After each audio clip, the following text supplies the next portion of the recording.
Hello, my name is Buffy. I am coming to you live today for part of my 300-hour teacher training with Edge Yoga School. Thank you for joining me. And we're going to continue today with our journey through the chakras and using this awesome book called Wheels of Life by Enodea Judith. If you have not seen the other videos in this part of the mini-series, please go back and on my YouTube channel, and there should be, I think, 9 or so videos. Some of them are broken into parts because I have 4 kids, so this is called the nap time series, and sometimes I get interrupted, so sometimes we pause. But today, we've gone through all of the chakras, 1 through 7, all the way up. We just finished that, and today we're going to talk about just kind of putting it all together. It's the last section of this book. We're going to go through chapters 9 and 10, which are pretty brief in this video. So let's jump in. I hope you've enjoyed your journey so far as I've been summarizing this book and bringing you what I see as the highlights and important little pieces of it. Certainly go purchase the book if you want to know more, if you want to dive deeper into the chakras. This is totally just my perspective and my takeaways. So, all right, we're going to get started. The return journey. So we went all the way from the root chakra all the way up to the crown. And now we're talking about that pure consciousness coming back down and manifesting. And I like this quote to summarize kind of what she's talking about here. She uses water as an analogy for the consciousness or energy that's coming through. So it's condensing through the chakras as it falls down to that plane of manifestation. So she says, where there is a cavity, water collects in pools and can be used, meaning each of the chakras as an open cavity. Like pools, the chakras are chambers in the subtle body and allow the divine consciousness to collect and condense into progressively denser planes of manifestation. If a chakra is blocked, it is limited in the amount of energy it can gather. So that kind of like helped it make sense to me to visualize the energy or consciousness as water, and that it's like collecting in these energy centers.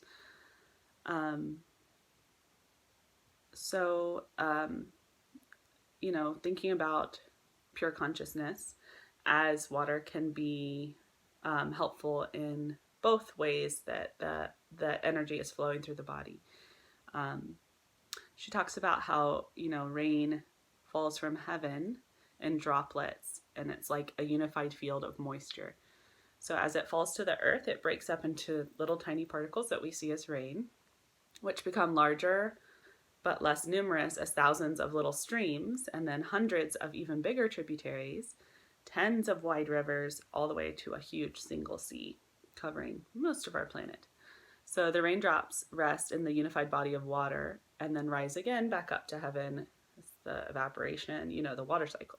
So each step downward creates something larger and coarser, yet moves towards simplicity and singularity. So it's just kind of like this cycle, as with everything. There's a cycle to it and a rhythm to it.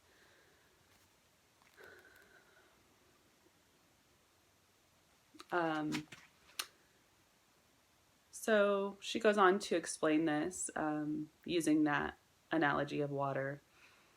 Waves of awareness emanate outward from the crown chakra, and then the raw information starts to have an image in our third eye chakra. We kind of recognize or re-know that consciousness, that as it's feeding back on itself, we see the image of whatever is manifesting. And then as the mind focuses, it sends out more kind of ripples and patterns, and the fields start to become more dense. Going down to the 5th chakra right here in the throat. Repeating images are given a name, so naming things, sound, the element of sound here. And they start to take on a kind of vibrational quality that gives them a name. So the name is like a wave that's transporting that idea from one mind, my mind, to yours, or vice versa. Then as we name something, we define it with relationship, which is all about the heart. We relate it to other things. We find meaning to it. We find balance for something to continue into the process of manifestation. And then moving down to chakra 3, we start to enter the physical dimensions of our body. We use our will to command things to move, to form, to create, to take shape. Okay, we start to actually see like physical manifestation of this idea. And then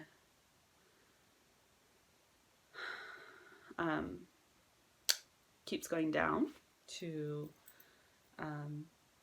the second chakra and starts to organize there. Things become more dense and gravity pulls on our organized field. And there's movement here. There's change and unity. And then finally, through that gravitational force, it continues to go downward and becomes manifested. So you start with chakra 1 and you begin that initial unity and move from unity into difference, and then that difference moves into volition and to a 3-dimensional world of space and time. So I really liked how she broke this down, and I could say so much about it, but I'm trying to just look at my highlights and stick to those. She goes on to talk about how Hindus talk about that ultimate reality as being one of order. So things aren't really real. It's just order that unifies us. And she talks about how the chakras bring order. So she goes on to give a really clear example, especially for me right now. She says, let's pretend that our idea, like the idea we're talking about here, is to build a house. Let me try to explain this a little better. So we actually are building a house right now. We're just in the beginning stages of moving and building a house. And so I really found this so true and such a good example. She says, as we think about it, we begin to visualize. Okay, so we're thinking about it, crown chakra, or visualizing third eye chakra. The size, shape, color. Maybe imagine walking in the front door and cooking in the kitchen. We do these things, right? Our thoughts are starting to pool in chakra 6. We're like, oh, I can just see me out in my garden,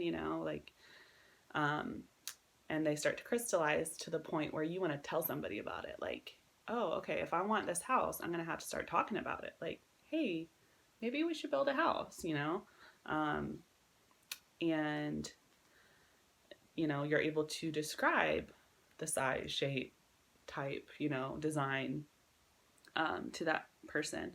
And then bringing the ideas into relationship. You can't just build a house anywhere you feel like it. You have to buy land that's in a community that's going to have certain rules, and you have to be able to relate to architects and builders and communicate what you want. You have to plan, and she says in order to manifest something, it must have some relationship to things that already exist. And that was like, whoa, that's kind of cool to think about. I'll say it again. In order to manifest something, it must have some relationship to things that already exist. You can't just manifest some crazy new thing that has no relation to anything else. It's not going to make any sense, right? It has to have relationship with other things. You have to fit it in. We're ordering it and organizing it. It's so cool.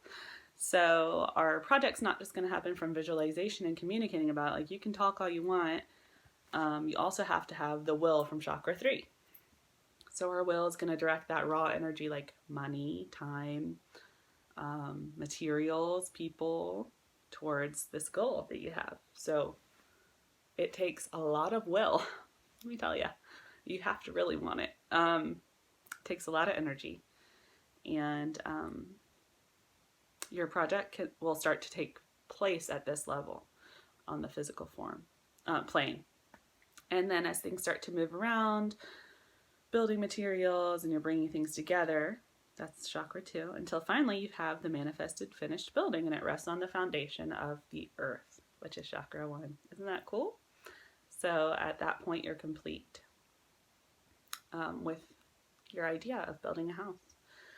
And I just really loved that. It made it make a lot more sense to me, this return journey that she's talking about. So often we're just thinking about moving up the chakras, up to enlightenment. But I thought this was really cool because it brings it into the real world, by manifesting. Everything goes through this process of thought, visualizing, communicating, naming, relating, having the will to keep it going, like you really got to want it, changing and reordering things, and then it coming into fruition. It is only the two currents rushing past each other that creates the vortices that form chakras. Let me say that again. It is only the two currents rushing past each other that creates the vortices that form the chakras. So there's two currents going up and down, and it's like a dance of liberation and manifestation, freedom and enjoyment, and those are forming this human experience that we're having. Okay, so that was chapter 9. Very brief. I'm going to keep going here with chapter 10, how chakras interact. I found this chapter really interesting. She starts out, now that we've examined each chakra in detail, our system is complete. We can now examine ourselves as a whole, seeing how the various parts interact, both within ourselves and with others. This chapter is an overview of how they work together. We're going to cover common patterns in the chakra interactions, like relative strengths and weaknesses between the chakras, chakra interaction in personal relationships, and in culture.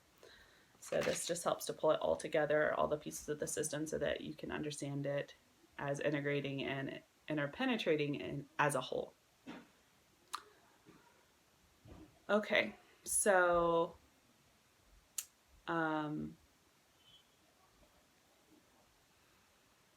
using the chakra system for therapy, personal growth, or medical diagnosis, you have to consider the system as a whole. You can't just look at one.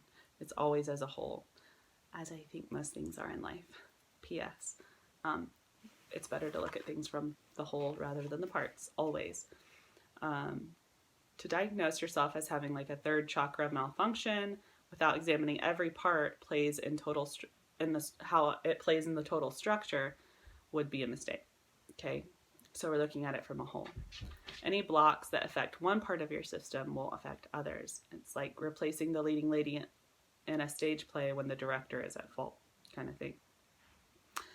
So we need to dispense with the idea that there are any standards, that any chakras should be a particular way. I think this is important. That's why I highlighted it, because people like to have standards, and that's fine, but not for chakras. Everybody's different, and people cannot be compared to each other with this.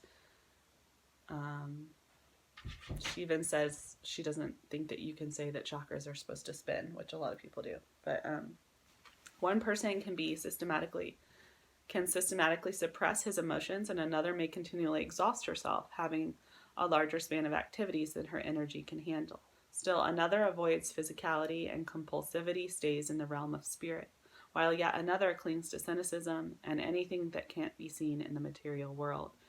And things can manifest. Basically, all of those are different examples of ways that an imbalance can manifest. So there are patterns in your chakra system, and you might start to notice a blockage. And a blockage can be due to a chakra that's closed, like if you're unable or afraid to handle energy at that particular level, or it can be because it's too open, even, meaning that all attention and activity are consistently drawn to that level and it's at the expense of the other levels. So she's going to talk about Sandy. We're going to talk about Sandy. She's given an example.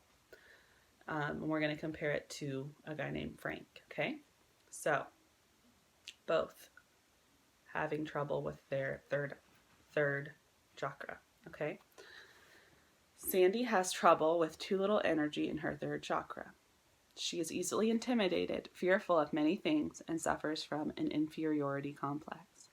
Because of this block, she's too shy to make any friends. She holds a low-paying job and suffers from illness. It's blocking a lot of her other chakras as well, as including her fourth one, love and friendship. Her first one, survival.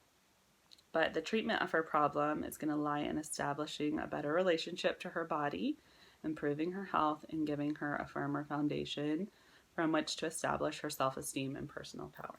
Okay, so that's one example of a third chakra kind of troubles, okay?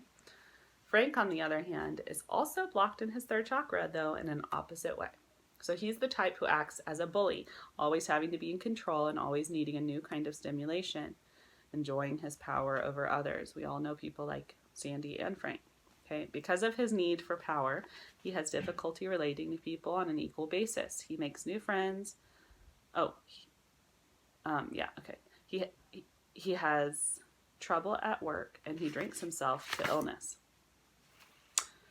Now, in both of these cases, the block affects the same chakra, you see, but Frank's is going to lie more in the emotional realm, the second chakra, requiring healing on that before he can effectively deal with what's going on in the third. And then Sandy needs grounding, so she needs to work more in the first chakra. So there's no hard and fast rules for this, everybody.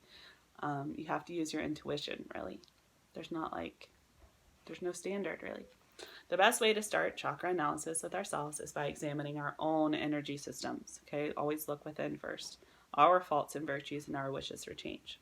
So how are you going to do that? How are we going to do this? Well, I'm glad you asked. With a chakra self-test. This is cool, okay? And I was considering if I was going to do this. I think I'm going to go through it with you guys. So if you want to take this little quiz, it's kind of like a quiz in like a 17 magazine. I don't know if you ever looked at those like Teen Bop magazines with the quizzes, but it's kind of fun because this is a chakra self-test. Way better than those. Okay, so we have like a score chart. So there's never, seldom, often, or always. And I want you to put an N for never, an S for seldom, an O for often, and an A for always.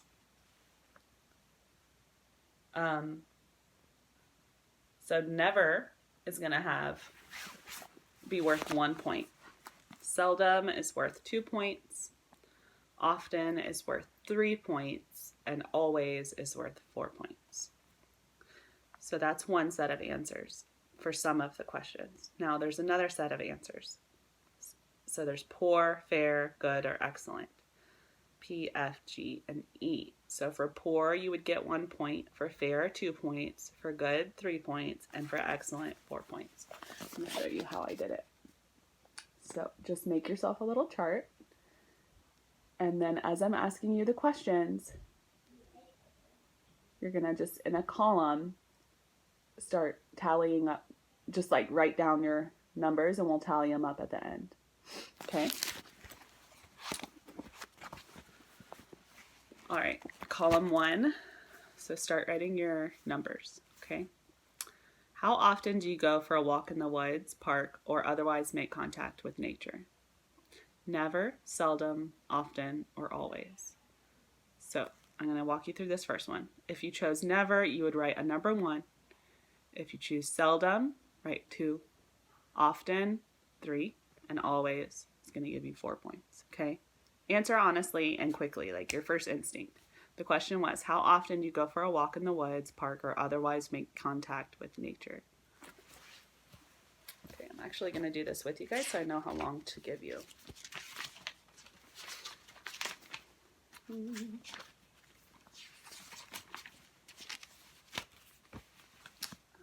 One second.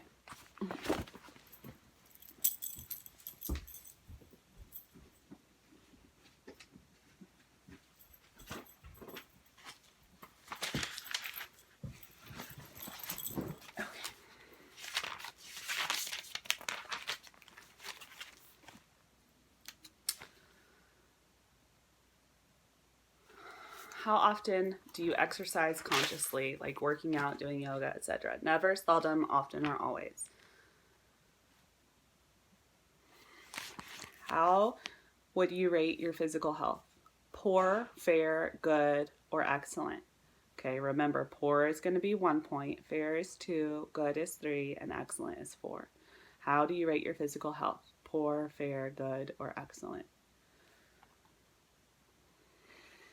How is your relationship to money and work? Poor, fair, good, or excellent? Again, using that number chart. Okay,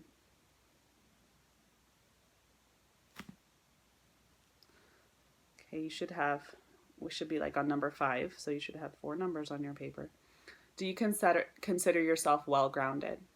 Never, seldom, often, or always. Again, those point values are 1, 2, 3, 4. Never, seldom, often, or always. Do you love your body? Never, seldom, often, always. And do you feel you have a right to be here? Never, seldom, often, always.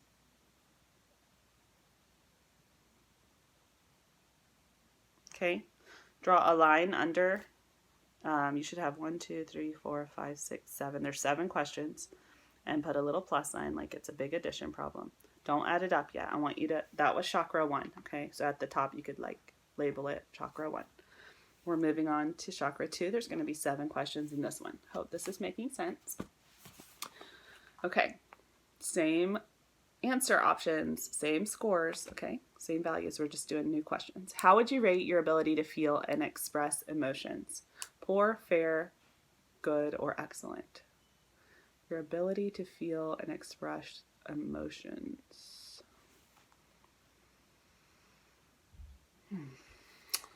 Okay, how would you rate your sex life? Poor, fair, good, or excellent?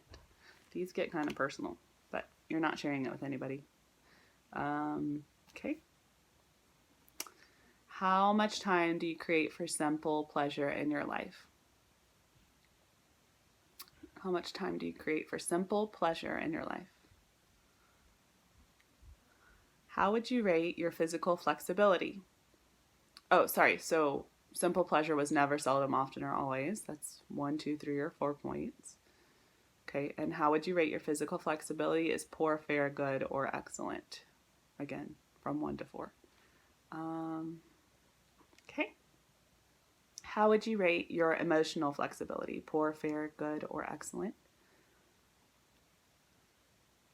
Are you able to nurture and be nurtured by others in balance? Never, seldom, often, or always. And the 7th question here. Do you struggle with guilt about your feelings or sexuality? And this one is going to be reversed. So if it's always, you're going to give yourself 1 point. Often 2 points, seldom 3 points, and never will be 4 points here. Do you struggle with guilt about your feelings or sexuality? Okay, put a plus sign. Moving on to our next column. This will be chakra 3. How would you rate your general energy level? Poor, fair, good, or excellent? From 1 to 4 there. How would you rate your metabolism and digestion? Poor, fair, good, or excellent? Do you accomplish what you set out to do? Never, seldom, often, or always? Do you feel confident? Never, seldom, often, always? Do you feel comfortable being different if need be from those around you? Never, seldom, often, always. We're on the sixth one here. There's two more. Are you intimidated by others? Always, often, seldom, or never. So that one's flipped. If it's always, you get 1 point. If it's never, you get 4. Are you intimidated by others? And are you reliable? Never, seldom, often, always. Never 1 point, always 4 points. Are you reliable? Okay. Just put a plus sign. Go to the next column. This is chakra 4. Do you love yourself? Never, seldom, often, always. Do you have successful long-term relationships? Never, seldom, often, or always. Are you able to accept others the way they are? Never, seldom, often, or always. Some of these are tough. If you need to pause it, you can. Do you feel connected with the world around you? Never, seldom, often, or always. Do you carry a lot of grief in your heart? This one is always will get you 1 point, never will get you 4.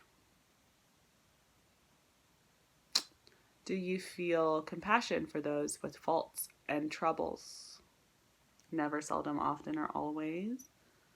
And are you able to forgive past hurts from others? Never, seldom, often, always. Tough questions, guys. All right, we're on chakra 5. Make yourself a new column. Are you a good listener? Never, seldom, often, or always. Are you able to express your ideas to others so they are able to understand them?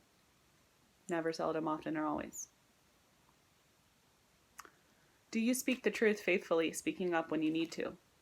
Never, seldom, often, or always. Do you speak the truth faithfully?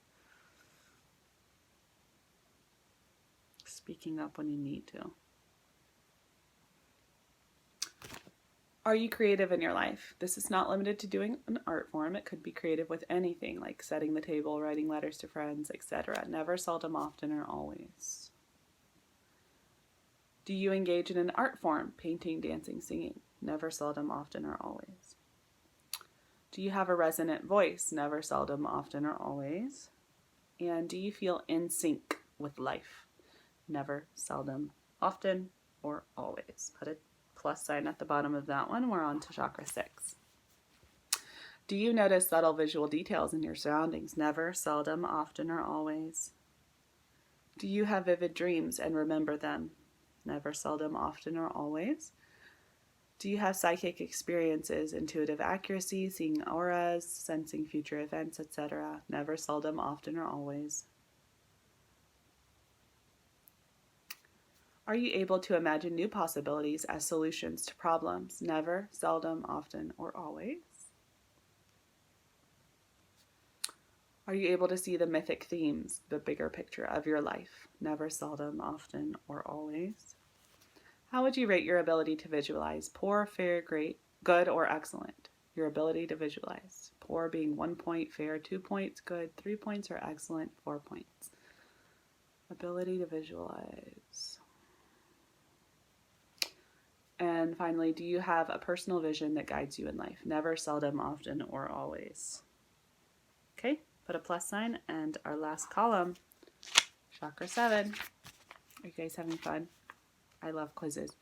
Okay, do you meditate? Never, seldom, often, or always. Do you feel a strong connection with some kind of higher or greater power like God, Goddess, Spirit, etc.? Never, seldom, often, or always. Are you able to work through and release attachments easily? Never, seldom, often, or always. Do you enjoy reading and taking in new information? Never, seldom, often, always. Always. Do you learn quickly and easily? Never, seldom, often, always.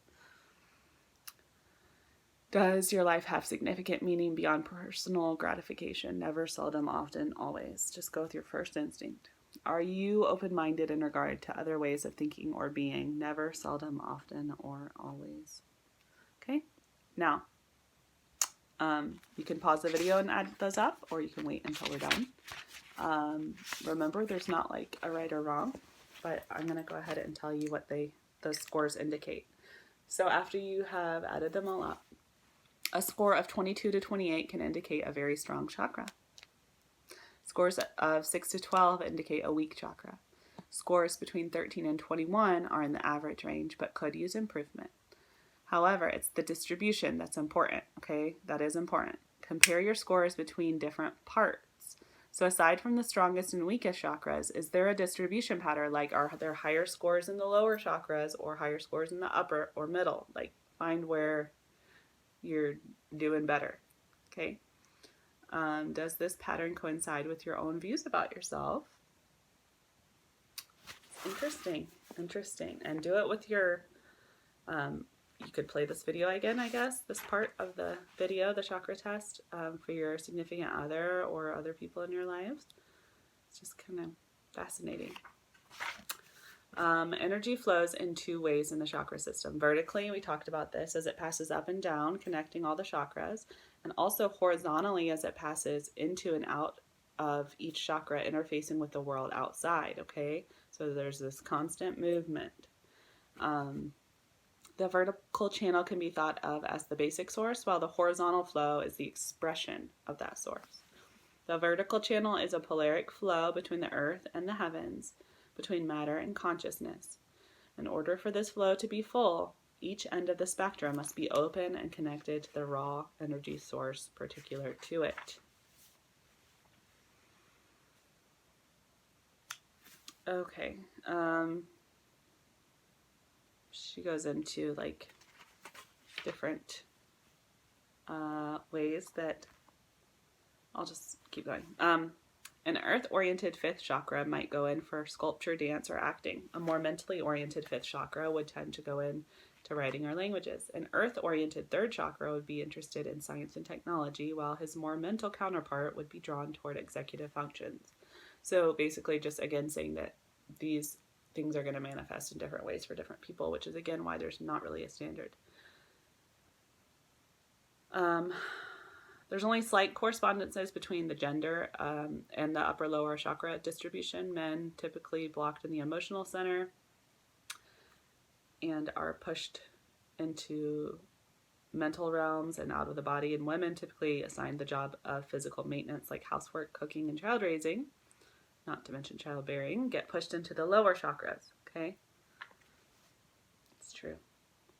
Men, denied any emotional release, put more emphasis on sexual contact as a way of reclaiming their bodies and reestablishing their physical connection. Women, often feeling oppressed by this, tend to shut down their sexuality and retaliate in emotional realms. With more equality between the sexes, these patterns are changing.